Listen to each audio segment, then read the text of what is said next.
اعوذ باللہ من الشیطان الرجیم، بسم اللہ الرحمن الرحیم۔ معزز ناظرین و سامعین، السلام علیکم۔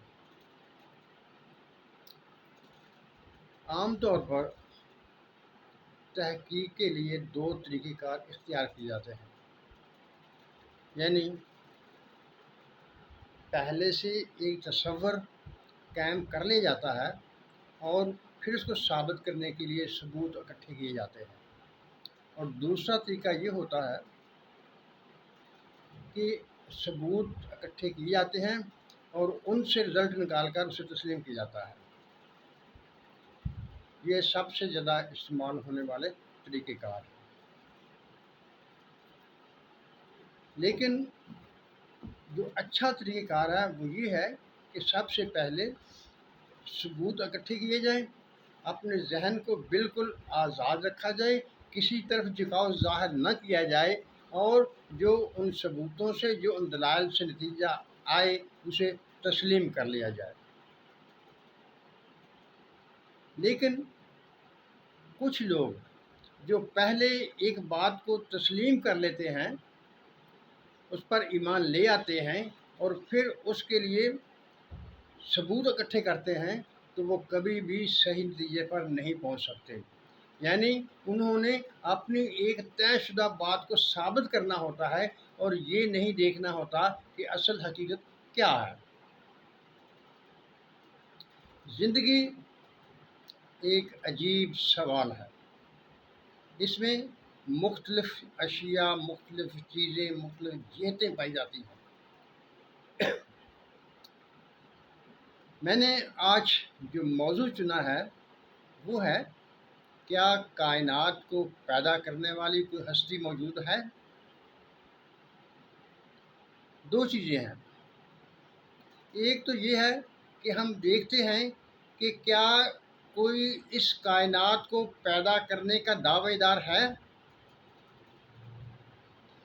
اگر کوئی اس کائنات کو پیدا کرنے کا دعوے دار ہے تو اس نے کوئی ڈیٹا دیا ہوگا، کچھ حوالے دیے ہوں گے، کچھ ثبوت دیے ہوں گے، تو ہم اس ڈیٹا کو دیکھیں گے، اس کا تجزیہ کریں گے۔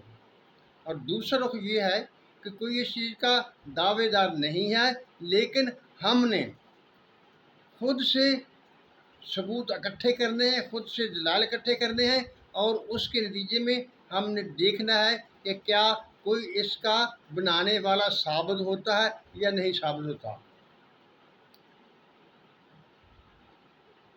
ہم چونکہ مسلمان ہیں، ہم اس بات کو مانتے ہیں کہ کوئی اس کائنات کو پیدا کرنے والا ہے، اور جب ہم مانتے ہیں کہ کوئی اس کائنات کو پیدا کرنے والا ہے تو اس کا ڈیٹا بھی ہوگا، کوئی جو اس نے دعویٰ کیا ہوگا وہ ہمارے پاس کیا ہے۔ اس کی دو شکلیں ہیں ہمارے پاس، بلکہ تین ہیں۔ ایک تو اس خالق نے قرآن کی صورت میں ہمیں ڈیٹا دیا ہے، دوسرا کائنات کی تخلیق کی شکل میں، اس کائنات کی موجودگی میں ہمیں ایک نظام دیا ہے، ایک ہمیں ایسا چیزوں کا مجموعہ دیا ہے جس پر ہم تحقیق کر سکتے ہیں، جس سے ہم سوچ سکتے ہیں۔ اور تیسرا جو ہے وہ اس نے ایک اپنے انبیاء کا سلسلہ شروع کیا ہے، جو ہمیں گواہی دیتے ہیں کہ کوئی اس کائنات کو بنانے والا موجود ہے اور ہم اس کے نمائندہ ہیں۔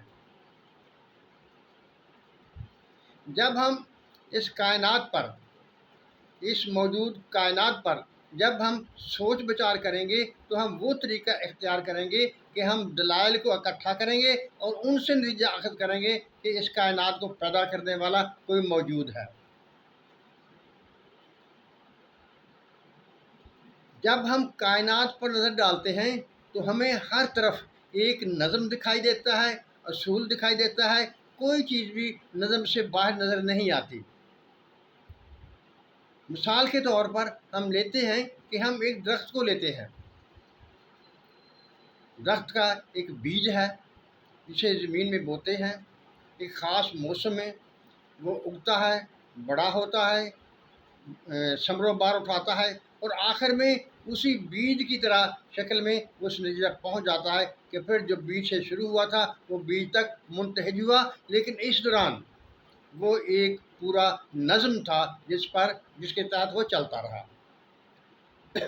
इसी तरह अगर हम देखते हैं कि कायनात में जो मौजूद मुख्तलिफ अलूम हैं, उनके ज़रिए जब हम तहकीक करते हैं तो उनमें भी हमें यही मिलता है कि कायनात में पूरा एक नज़म पाया जाता है, कहीं भी उस नज़म की खिलाफ वर्जी नहीं की जाती।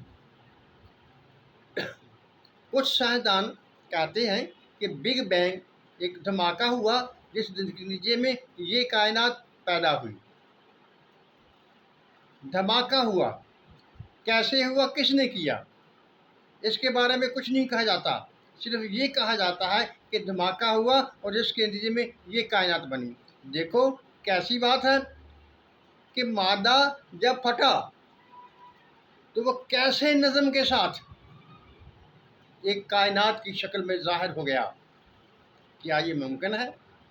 जब तक कि उसको तरतीब देने वाला ना हो, उसको कायम करने वाला ना हो, ये बात तस्लीम नहीं की जा सकती। कि खुद धमाका हुआ और ख़ुद से कायनात बन गई। मादा जिसकी तारीफ़ ये की जाती है कि हर वो चीज़ जो जगह घेरती है और वजन रखती है, ना खुद से हरकत करती है और ना खुद से हरकत रोकती है, जब तक कि दूसरी क़ुव्वत उस पर असर ना करे, उसे मादा कहते हैं। धमाके के लिए ज़रूरी था कि वो चीज़ मादा हो, जिसके नतीजे में एक मादी कायनात वजूद में आए। यानी ये ज़रूरी था कि धमाका होने वाली चीज़ मादी हो और उससे फिर मादी दुनिया जो है, मादी कायनात जो है, वो वजूद में आए। लेकिन जब हम मादे की तारीफ़ को देखते हैं तो उसमें हमें पता चलता है कि मादा खुद से कोई अक्ल व शऊर नहीं रखता, उसको किसी दूसरे से अक्ल व शऊर और हिकमत की ज़रूरत पड़ती है, जिसके तहत वो उसको अमल में लाए। इससे भी ये साबित हुआ कि इस कायनात का कोई बनाने वाला मौजूद है, जभी तो इसमें इस कदर नज़म पाया जाता है।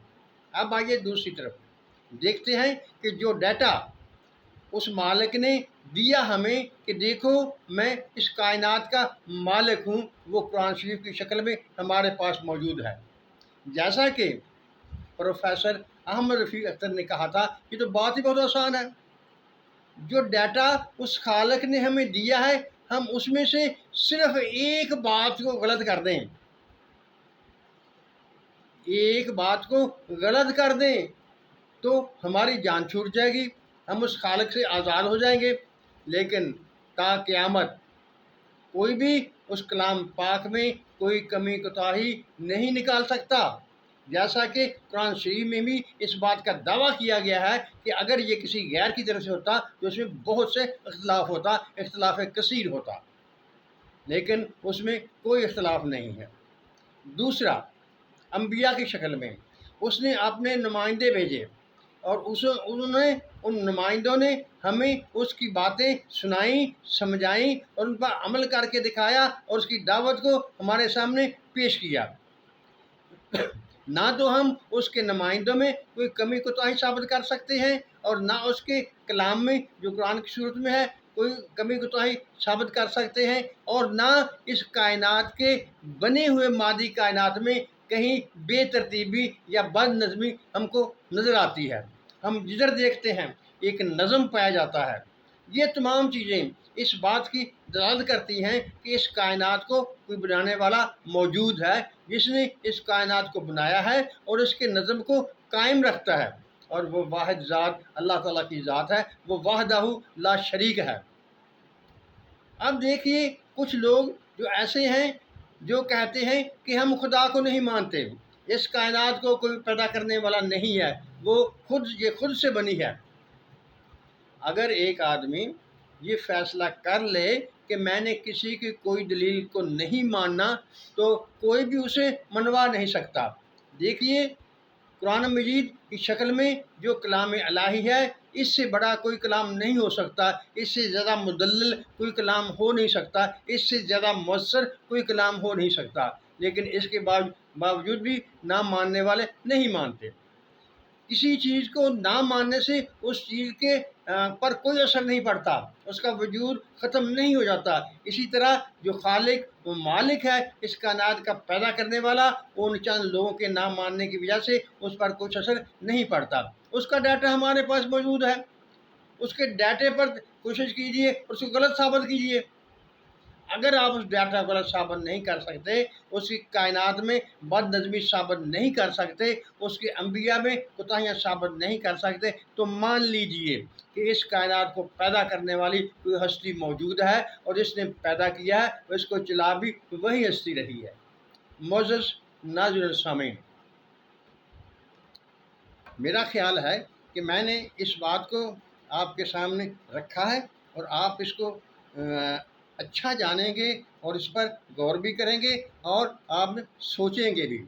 लेकिन इस बात को छोड़कर कि हम मुसलमान हैं, जब किसी दुनियावी चीज़ पर, किसी असूलों पर, किसी ज़ाब्ते पर तहक़ीक़ की जाती है तो उसको ज़हन को बिल्कुल साफ़ करके उस पर तहक़ीक़ की जाती है और जो नतीजा सामने आए और उसको तस्लीम कर लिया जाता है।